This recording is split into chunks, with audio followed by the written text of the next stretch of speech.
Welcome to Not Till Now, a podcast about courage. I'm your host, Brit Stueven. Season 1 features conversations with performers and collaborators from the debut live show on January 28th, a night where firsts took the stage.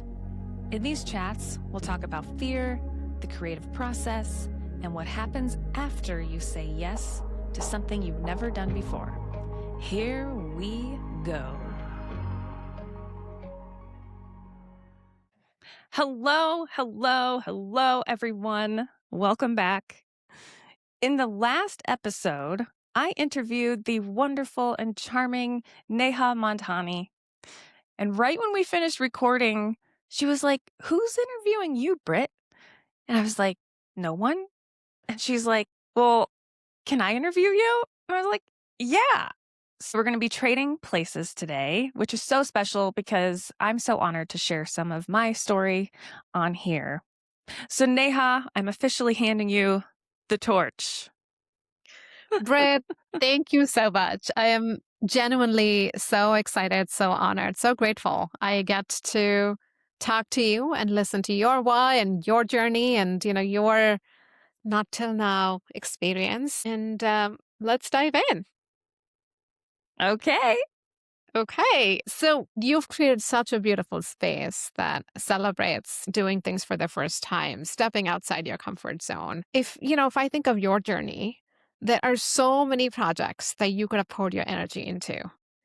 And how did you know that the Not Till Now, the event, the whole sort of experience that you've created was the thing that you wanted to pour energy into and that you were ready to step into this role?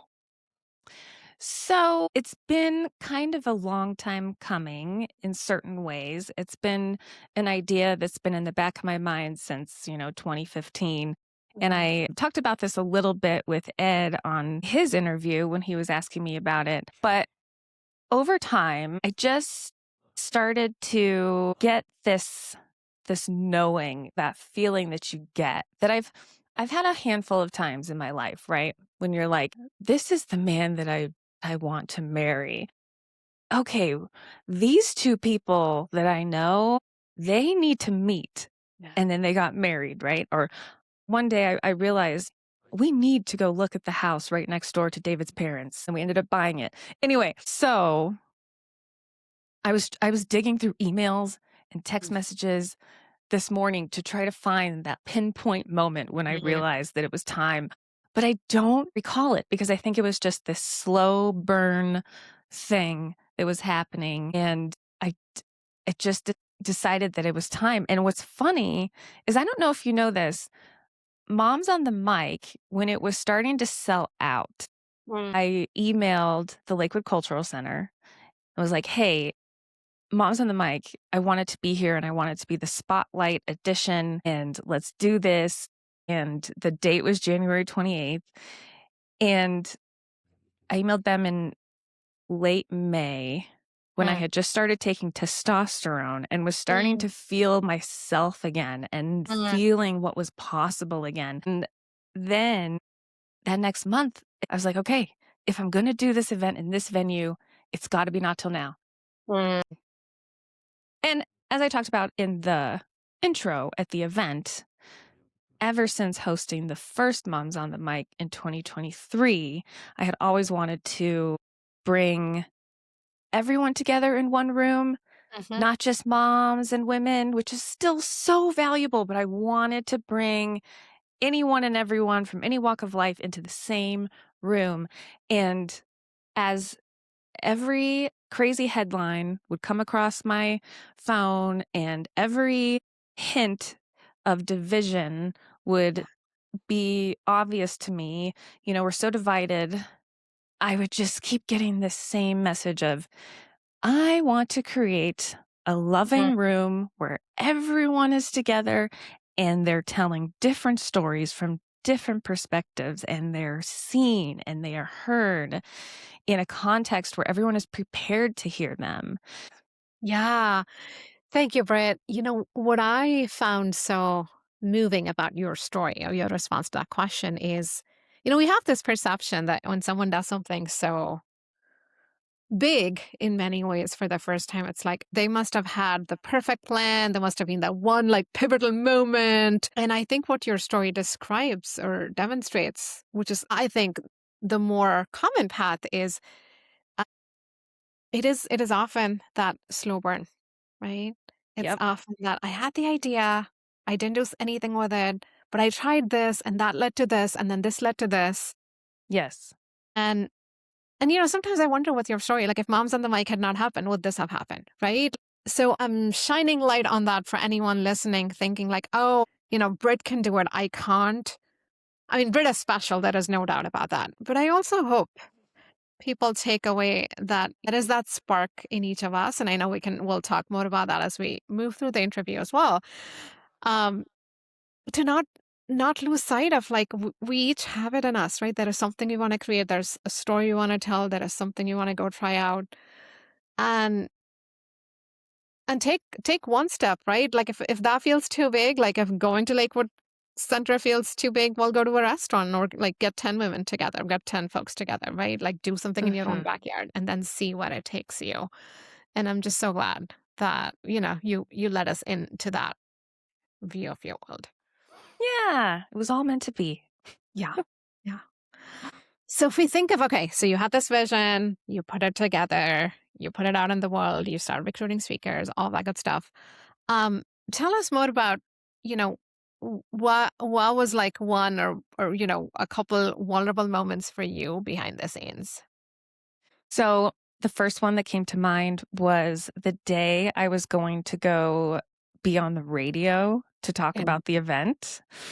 And I was going to be on 850 KOA, which is this huge radio station.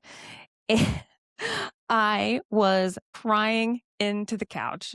David was Mhm. making oatmeal or something, and it was mid-morning, and I was just telling her, like, "I am so scared. I'm Yeah. scared. I don't wanna do this. What was I thinking?" Just Yeah. thinking about all the people who would be listening and judging, Yeah. and I don't do well with those things where you have to be succinct and you gotta just say it clearly and good and right out the gate and not really have notes or anything.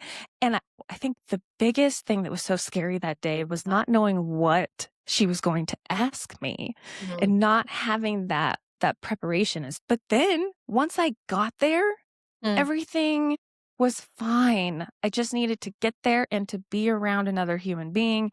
And of course, right as she was introducing me, I was getting nervous and I had a dry mouth and all the things. But then afterwards, I was like, oh my gosh, holy cow, that really wasn't that bad. And that was actually really fun. And then I remember getting on Instagram and being like, oh my gosh, we got to do the things that scare us because I feel amazing. Ah. Yeah. Wow. Thank you for sharing that, Brad. Was it your first time going on radio? It was. I had called in before, and told a little story, but I've never been interviewed before. Yeah. Yeah. Yeah. Ah, no, that's awesome. That's awesome. And you mentioned there was this fear of judgment. Like, what was the fear of going on radio?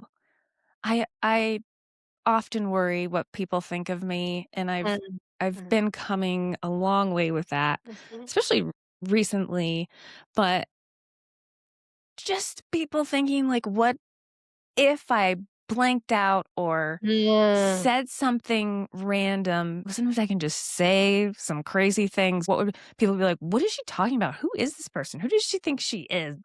Those kinds of things. yeah.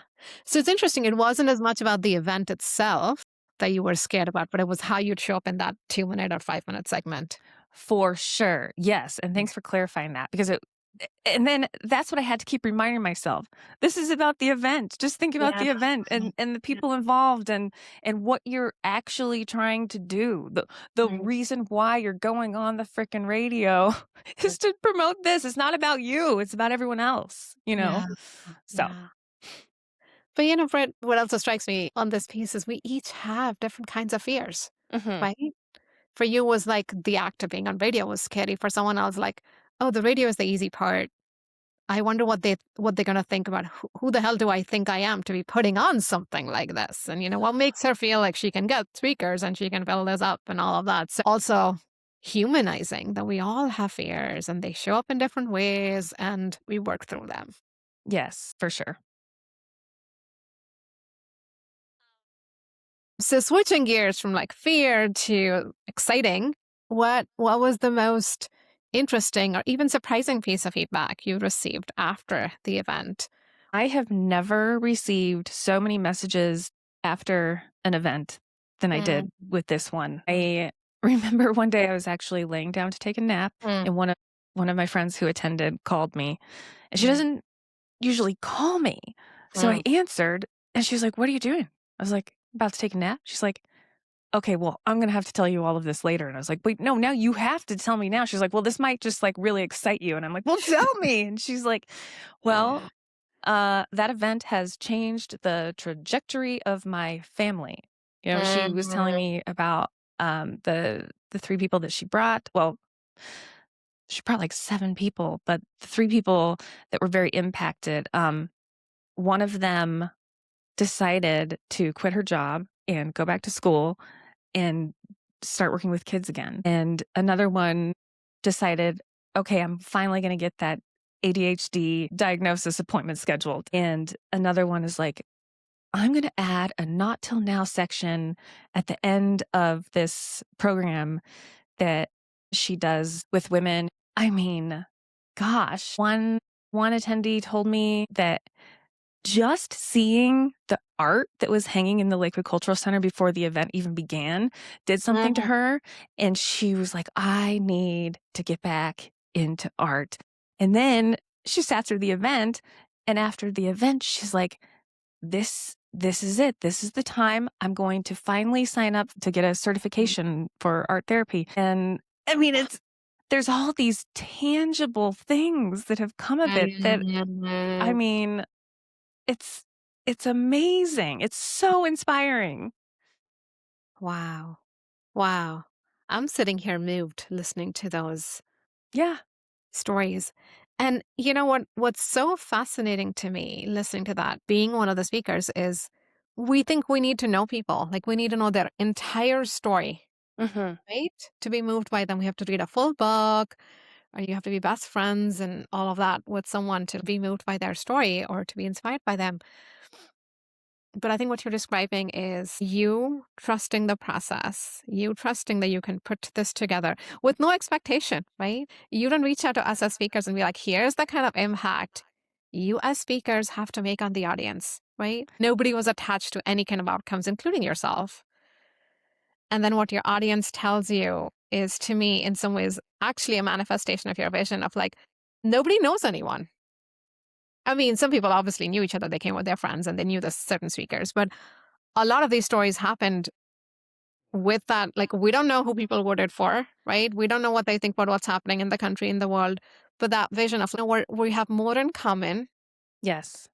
We have more common ground than we want to see. And that gives us the capacity to be inspired. Like, you don't know who the artists were who created the art, right? That person you're talking about wanting to become an art therapist. But still, something Yes. about that art moved her. And Mhm. she's sitting in that space with those people, listening to these stories on stage, watching you on stage, changes something in her. Wow. Yeah. Wow. Yeah, and a lot of times you don't know the impact, and it kills Yes. me because Yeah. I hear about when my books are being sold out of this boutique downtown, and I wanna know every single person that's buying these books, and I wanna know what are they thinking, and so even those artists that had art on the wall, they had no idea Yeah. that Kind of be moved. that happened as a result of them creating something and hanging it up on that wall. So there is trust that you have to have. But then when you do actually hear about what happens, it's just, it's a gift. Oh my gosh, this is so cool. That is so, so lovely to hear. So lovely. And how beautiful, like you said, that you get to hear the impact of your actions, right? Because not every artist gets to experience that. No, Yeah. Yeah.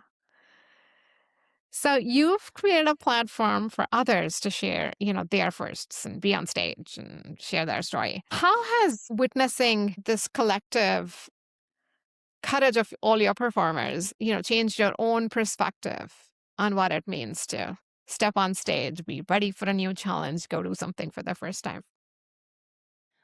it has completely expanded my perception of of what's possible. It's Mm, completely stretched my own definition of that. And because when you see someone do something that they once thought was impossible, it makes you ask bigger questions about your own life.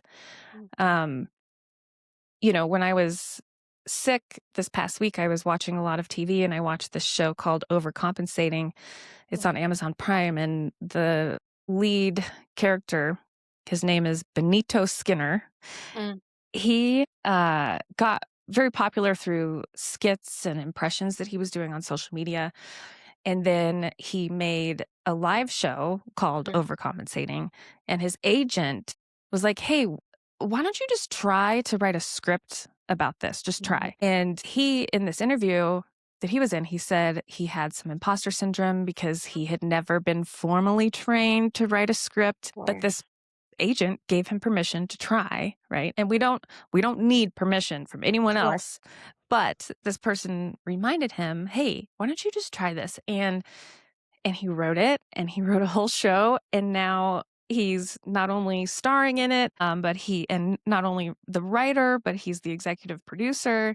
Mm, I was like lying in bed and then started Googling, how do people get shows onto Netflix? And because after Not Till Now, there were like 5 or 6 people who were like, I could see this being a Netflix special. And I'm like, wow. what? And so then I'm like, well, if it's the whole idea of this one thing felt impossible for this guy, and then now he's doing it, and then I watched all of these performers do this thing that once felt impossible, and all of you, and myself included, were like, I don't know, uh I'm willing to do this. I want to do this. I don't know if I feel ready to do this. And that's Sure. that's what's so cool about this whole thing is people have this perception that they need to be ready for it. They need to be Yeah. qualified. And then if they simply have a desire and a willingness to try, it's Mm, pretty fucking crazy what can happen on the other side of that. And so then the more and more people that I watch do the thing, the more I'm like, okay, what else is possible? I mean, I've mm, been even daydreaming about what it would be like to host this event at Red Rocks someday. I mean, how cool would it be to watch yeah. someone speak for the first time at Red Rocks? Like, Yeah. oh my gosh, like that's like next level. But I don't think I would be thinking about these things to this extent Yeah. had I not witnessed other people doing the impossible, you know? Yeah. Yeah. Wow. But another thing that you casually mentioned, but I think is so important in the creative process that I want to amplify here is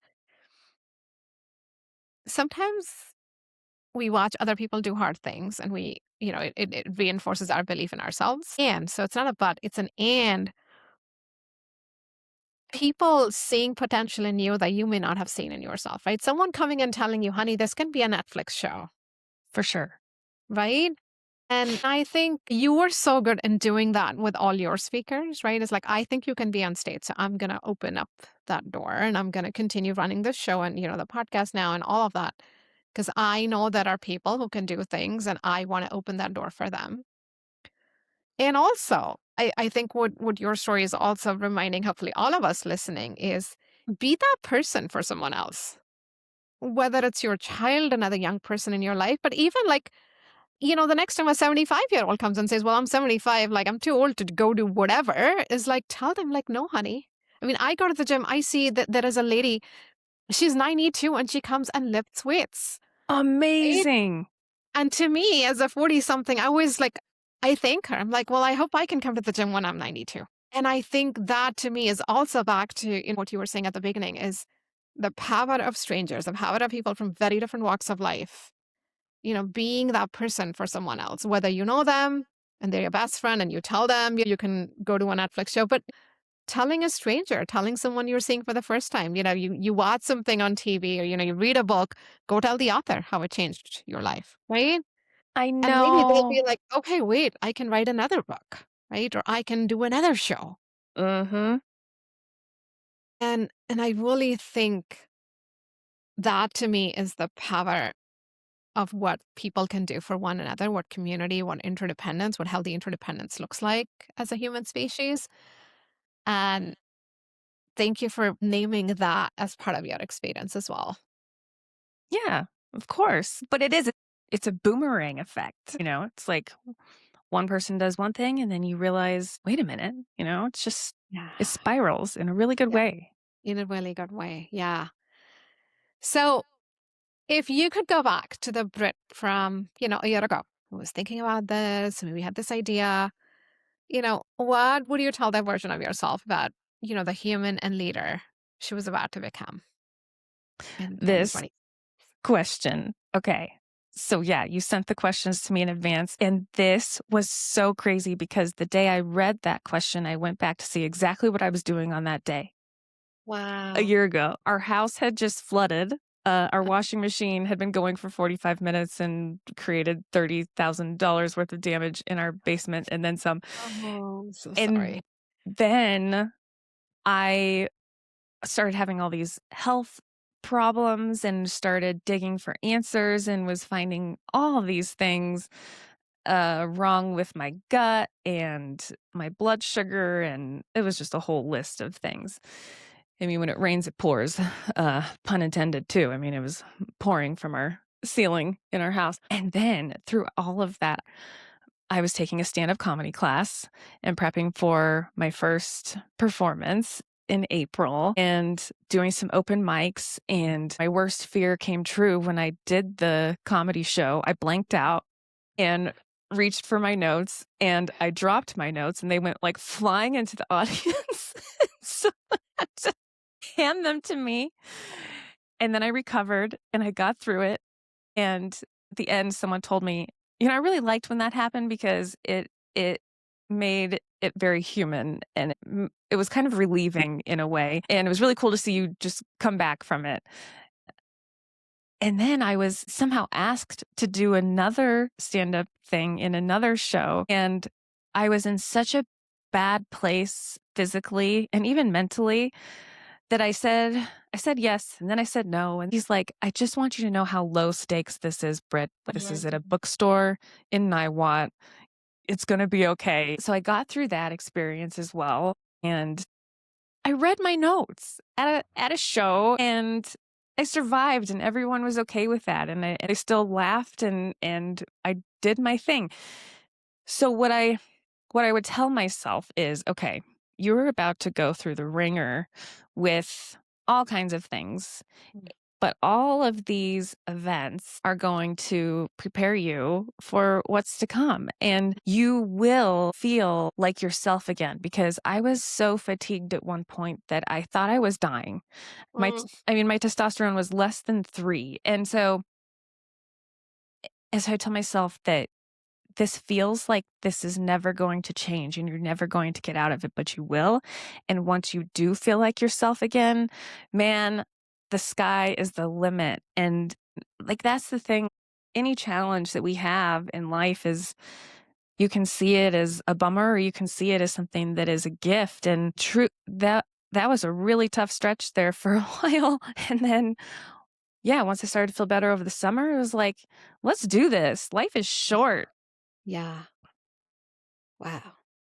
I had no clue you were going through all of that, Brett. I mean, we didn't know each other then, so that makes sense. But that does sound rough. And I'm so glad, that you're on the other side. And also, just a reminder that hard things happen, Yeah. right? There's no one recipe that we can escape hard things, but we can cope and we can navigate and we can make beauty out of it.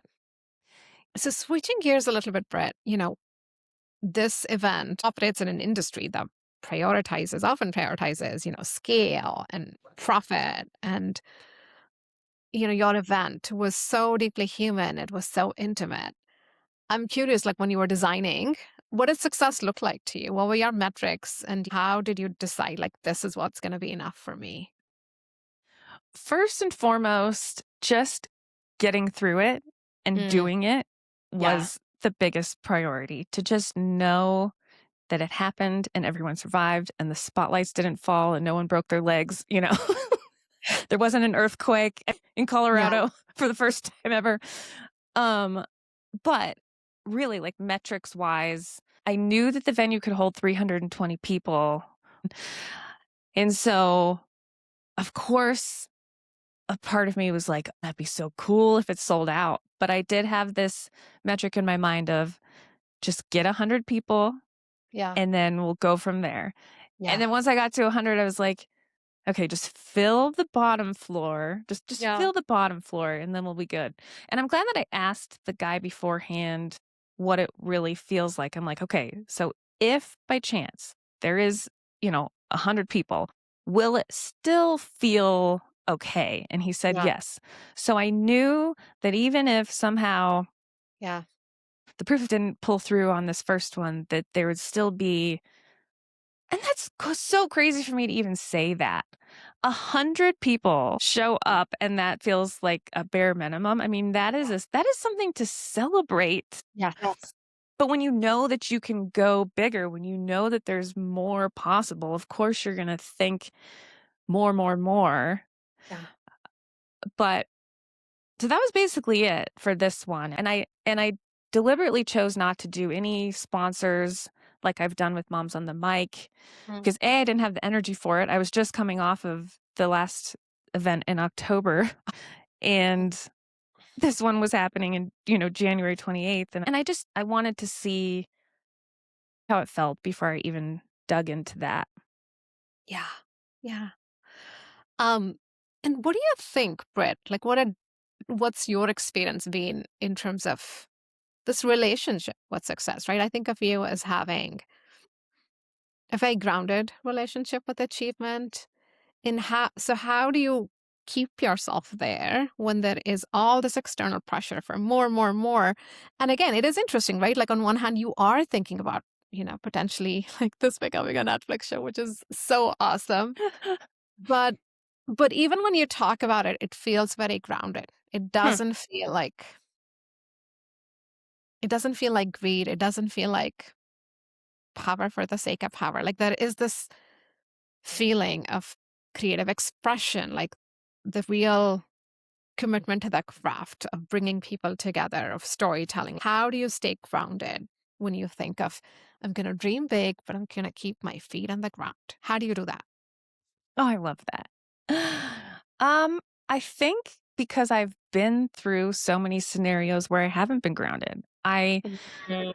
There have been many times where I have attached my identity and my worth to my work and, getting a promotion back in the day drove me to burnout. It drove me into medical leave. Even with my first book, after the book launch, I fell into this depression Mhm. because it was over and I had put so much energy into it and the hype was kind of done in a way and it I didn't realize how much I was pouring into that and pouring my worth into it.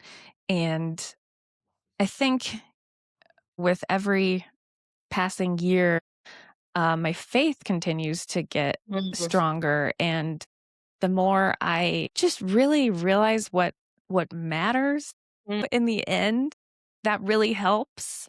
Mhm. And of course it's an ebb and flow situation. It's like laundry. It keeps coming back, but I It's start to lovely. it just keeps coming.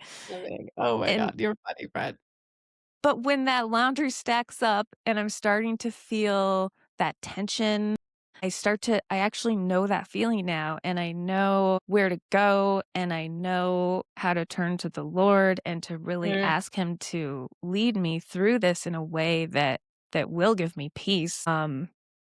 And so that helps. Yes. Wow. But what I'm taking away from that response is also, your life experiences have shaped you in a way that you know what home feels like, right? And I'm Mhm. using home in the most sacred way possible, or most expansive way possible. And I think throughout this experience, you've had that self awareness. Like when you felt like the ego taking over or you're getting caught up in the noise of the world, you knew how to come back home, right? Whether it was through faith, through rest, through being realistic with what you're expecting. Like you didn't go from 0 to 320, you want 0 to 100. Okay, 100 to 150, I can do that. Mhm.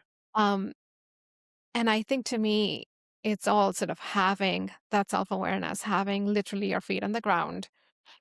And one thing I noticed when I was working with you is you were challenging and stretching yourself, but you were not overcommitted. You were not overscheduled. Like I never felt as a speaker, oh, Brit is so busy. I can't get access to her, right? And so I think you knew what your own limits were, but you Yeah. also knew how beautifully you could dream. And I think that detachment, right? That detachment from outcomes, you knew if one person came in, 100 came in, 320 came in. And I think every few weeks I'd ask you, like, Britt, how are we doing? And you'd be like, I've sold this many, I've sold this many. I never felt like, hey, I'm a more important person. I'm a more worthy person because I've sold 300 tickets. Like that was never part of how you looked at yourself, forget how you were showing up to others. And I think there's so much that we can all learn from you on that.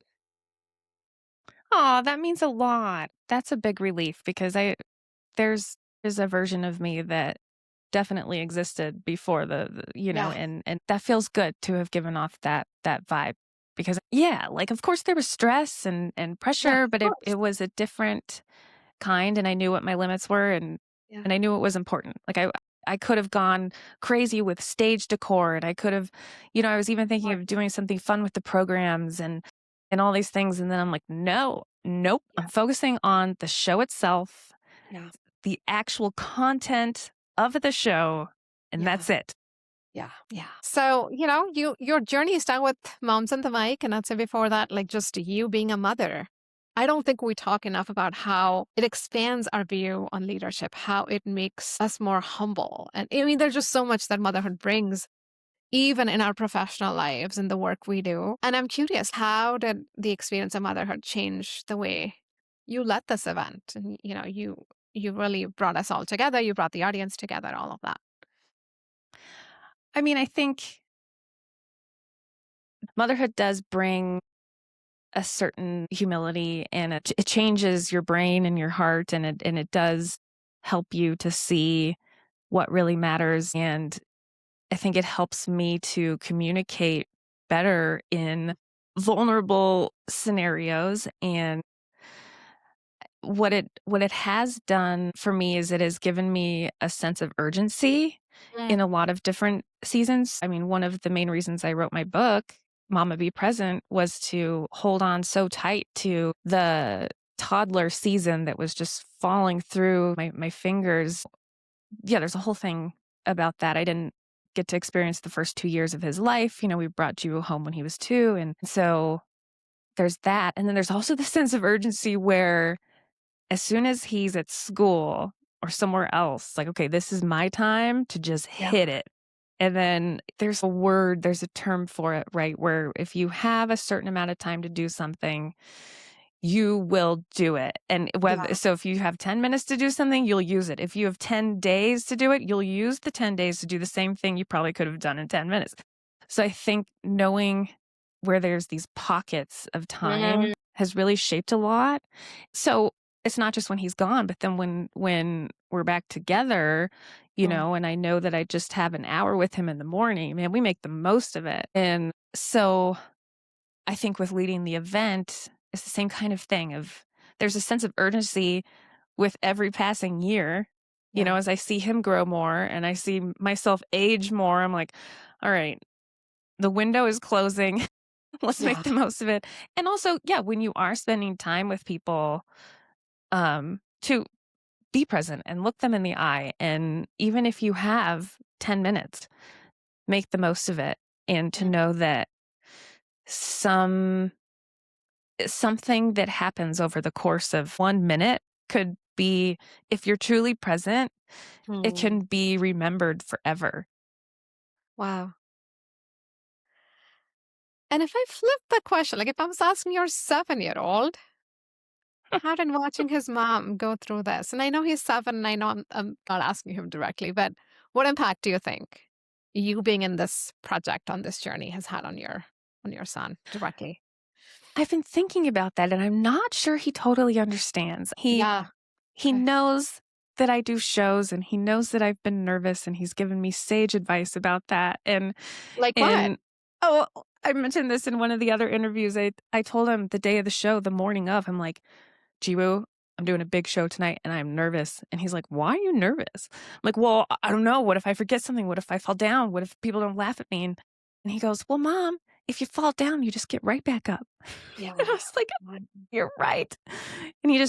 simplifies everything. And right before I was going to go on the radio, I was listening to Mandy Connell's show, and he was in the car one day, and I was like, gee, woo, I'm going to be on this lady's show and then talking about my show. And then I'm like, yeah, I like dance around in a disco helmet and da da da. And I remember showing him a video of the rehearsal, and he's like, I want to go. And I'm like, oh, like I still actually haven't showed him any of this. I need to Yeah. show him the show because there were parts that I knew that he would enjoy, but there were definitely parts that he would have been so antsy. And I have actually shown him my stand-up routine when I talked about the stool sample, and he got a kick out of that. He learned some choice words for poop that he probably shouldn't know. But so what I've been thinking though is, if anything, that little guy has been having an impact on me because Mm, he has so much courage and he has done mm, some big things this year. He is repeating first grade. He's mm, at a totally new school. He's riding the bus for the first time. He moved up to the big kids class at Jitsu. And I've been watching him do all these things that I've been mm, very quietly worried about, and mm, then watching him just excel and thrive. And so when I watch him, it's like watching someone on the stage at Not Till Now and thinking, well, what does that mean for my life? And yeah. I mean, he inspired me to do CrossFit while he does jujitsu. And Well, had I not watched him do those things and go do something scary with kids who are bigger than him and more advanced than him, I don't know if I would have had the courage to do the CrossFit thing. Uh, and I've told him that, and I don't know if it sticks, but I need to tell him that again, that his courage has given me so much mhm. courage. And there's just something magical about watching a 7-year-old. I mean, they just don't care about what anyone thinks, you know? Yes. So Yes. So beautiful. So, Britt, I have to say this. I wonder if you and your son, like collectively, create a Not Till Now movement, a space for children, for us to showcase children's stories of courage, because you're so right. A first grader taking a bus for the first time is such a big act of courage. I even think every time they change classes, do we acknowledge if we had to go to a new job every year, new boss, new coworkers, some of them come with you, some are new. I think we as adults would struggle and kids do yeah. it, right? And what a beautiful gift to children to remind them. Because I think as parents sometimes, and I think there are both sides to it, right? Sometimes as parents, we forget how hard it is for them and we forget to appreciate, respect, acknowledge them. But also as parents, it is our job to stretch them, to be like, you could Mhm. do the bus, now let's go on that field trip. And like all of that, that is also our job. And it's a tough one to straddle as parents. But what if we create something where I'm even like, whether it's a show for like, I'm even thinking teens, right? Think of teen girls or even like 7-year-old. And again, maybe you are interviewing or your 7-year-old is interviewing another 8-year-old on stage and they tell the story of getting on the plane for the first time, right? Or there are so many things as you were talking, I was literally having chills as a parent myself. There are so many things that they do, like play date for the first time without a parent, a sleepover Oh, for the first, yeah. like, going to middle school, like the first day at middle school, like again, certain things are harder for certain kids than others, but the things that are truly hard for them, and they actually still go do it and come back with that smile on their face. Or just like, Mommy, it was hard, but I did it. I know. I don't think I know of a space, but I'm thinking 14-year-olds, 13-year-olds, I what if we know. make for children and celebrate them as well and celebrate their courage and give them spaces to do this work as well. So I'm planting the seed. Maybe someone else listening will reach out to you and want to co-create with you. Or maybe there is a 14-year-old listening and he's being like, Britt, I'm going to do this with you. Such an amazing idea. And I think probably more than ever, there needs to be more and more spaces for teens to really share. And man, yes. Can you imagine even bringing a teen into the Not Till Now Yeah. lineup with adults and have a Yeah. whole room of adults hear a From story our from them yeah. from a perspective that they really need to hear? Okay, my head's spinning. Yeah. I'm thinking, I'd once attended a TEDx event, Brit, and I still think the youngest speaker it was not TEDx Youth, it was TEDx, like, regular, and I think he was 18, and to me, watching an 18-year-old on stage tell his story, it was just like, I wanna listen to him over I mean, I love my adults, but, like, there was just something so moving to Yeah. listen to a young person on stage, and yeah. Hmm. Okay. There's We'll play something with it. there. There Yeah. is something there. Mm-hmm. Okay, so my last question for you is, tell me about the podcast. I mean, I think, I remember I think we got an email from you literally the next day. It's like, "You guys, I'm starting a podcast." And I'll be honest, it was like, maybe it's just a podcast for these 10 people or something, like, or just the attendees. I thought, "Okay, she's calling it a podcast, and she's just behind the scenes. Maybe there's gonna be a reel of, like, what happened behind the scenes." But no, I think in a week, this is a real podcast. I figured out the tech. I'm doing this. Walk us through, like, you're coming out of something so big, so exciting, and then you just were like, "I'm gonna continue. I'm gonna continue on the momentum." But again, but to me, what was so interesting, and again, what was so inspiring personally, was that it was a grounded Mm-hmm. relationship to success, right? It wasn't sensing that egoic, like, "I got these many likes, I'm gonna, like, monetize these likes." Like, it wasn't that, and nothing wrong with monetization, that's not my point, but it felt very abundant. I was inspired, I'm like, "Yeah, I wanna be a part of this with you." It felt like it was very generative. You were Hmm. giving to the world with this project, you were giving to yourself versus, that scarcity feeling. If I don't do it now, then it's just gonna die. Like, yeah. So walk us through what was in your head, but also maybe walk us tactically, like someone thinking of starting something. Like, what do you want to tell them? So, and this is not going to be a super long response, famous last words on what's going to probably go 10 minutes, but I have been obsessed with documenting conversations since Mm, childhood. My friend Kelly would come over and I would just throw her into these projects. We would do radio station. We would do this thing called book hour. We would interview each other. We'd pull old books off the shelves and dress up really funny and set up a whole set and get the microphone from the karaoke machine and put it on top of the noodle connector thing and cover it with duct tape so it stayed there and interview each other.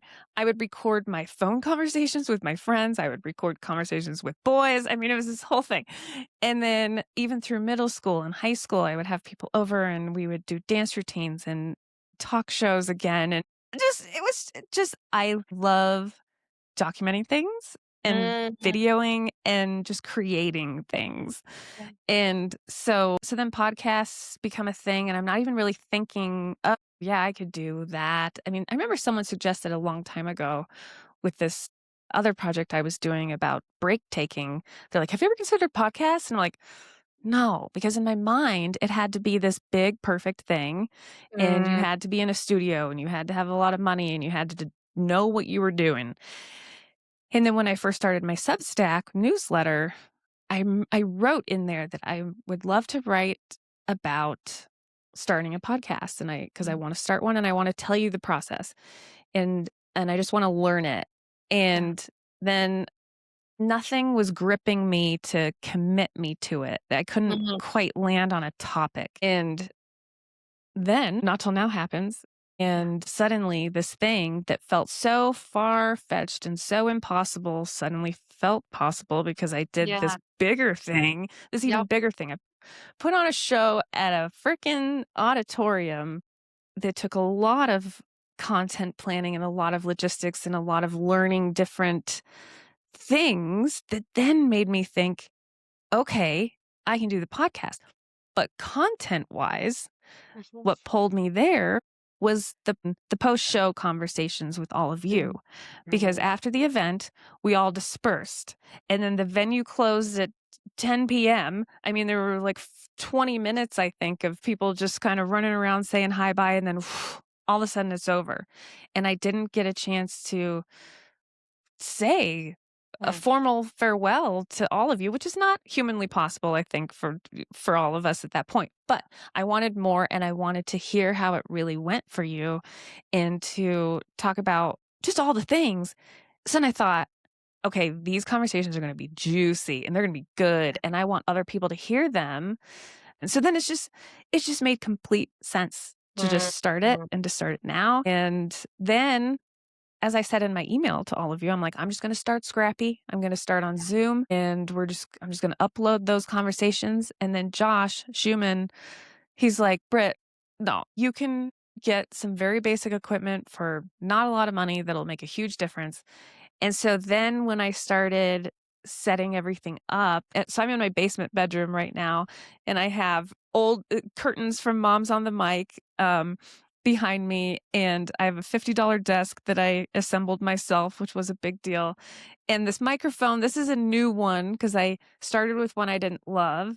And it's been a whole iteration of experimenting with different things and just trying to figure out the damn lighting in this Mm. room. And then finally, I just bought a little camera that you prop on top because my laptop camera is terrible.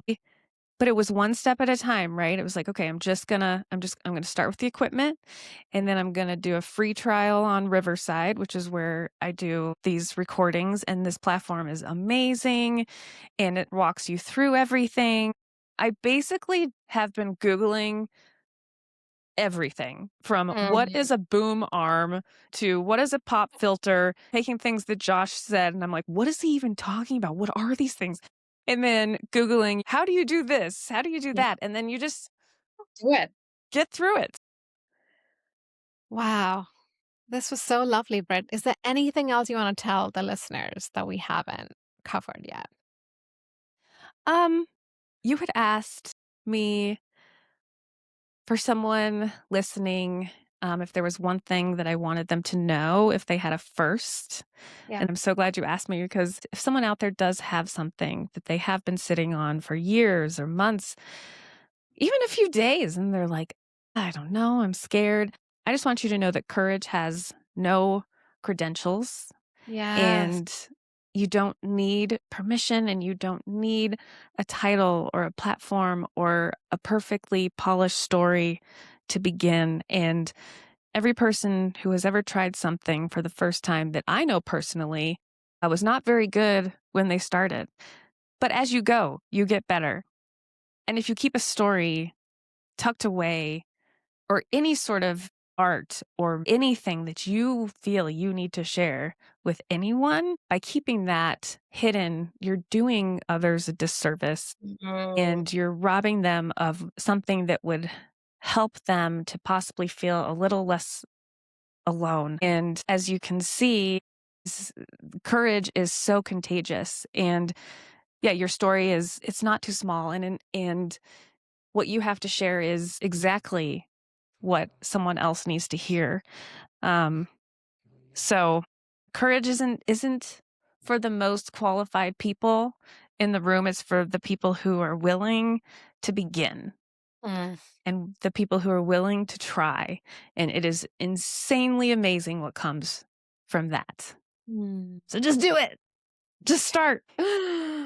Oh, Brett, how lovely. Thank you for opening up your heart and for being so generous and so honest with your listeners. What a treat for people to get to know the person behind the mic.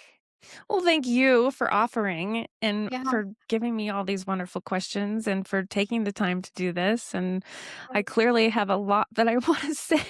So I'm glad that I was able to share it.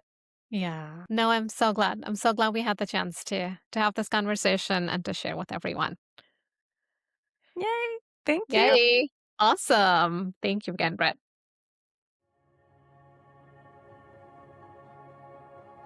Thanks for listening to today's episode of Not Till Now. I hope this conversation stirred something in you.